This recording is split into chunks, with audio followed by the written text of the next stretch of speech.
ምዕራፍ 27 ኢዮብም ምሳሌውን ይመስል ዘንድ ደገመ እንዲህም አለ።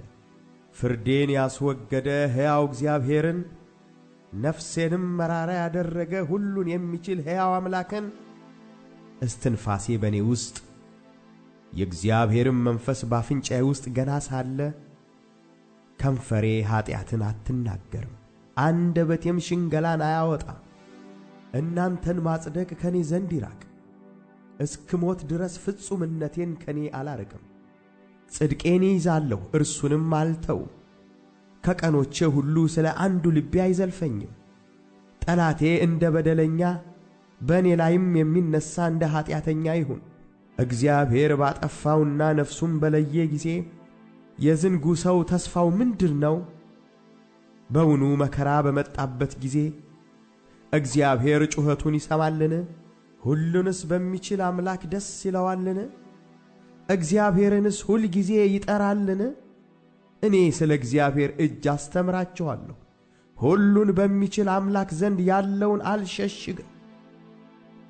እነሆ ሁላችሁ አይታችኋል፣ ስለምን ከንቱ ሆናችሁ? ይህቺ ከእግዚአብሔር ዘንድ የበደለኛ ዕድል ፈንታ ግፈኛም ሁሉን ከሚችል አምላክ ዘንድ የሚቀበላት ርስት ናት። ልጆቹ ቢበዙ ለሰይፍ ይሆናሉ፣ ዘሩም እንጀራን አይጠግብም። ለእርሱም የቀሩት በቸነፈር ይቀበራሉ፣ መበለቶቻቸውም አያለቅሱም።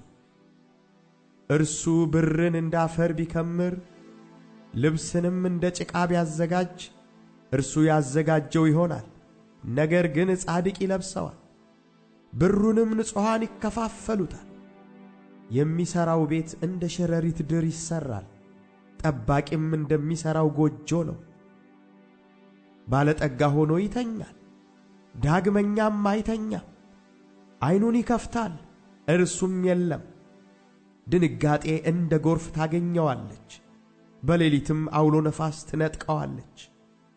የምሥራቅ ነፋስ ያነሣዋል፣ እርሱም ይሄዳል፣ ከቦታውም ይጠርገዋል። እርሱ ይጥልበታል፣ አይራራለትም፣ ከእጁም ፈጥኖ መሸሽ ይወዳል።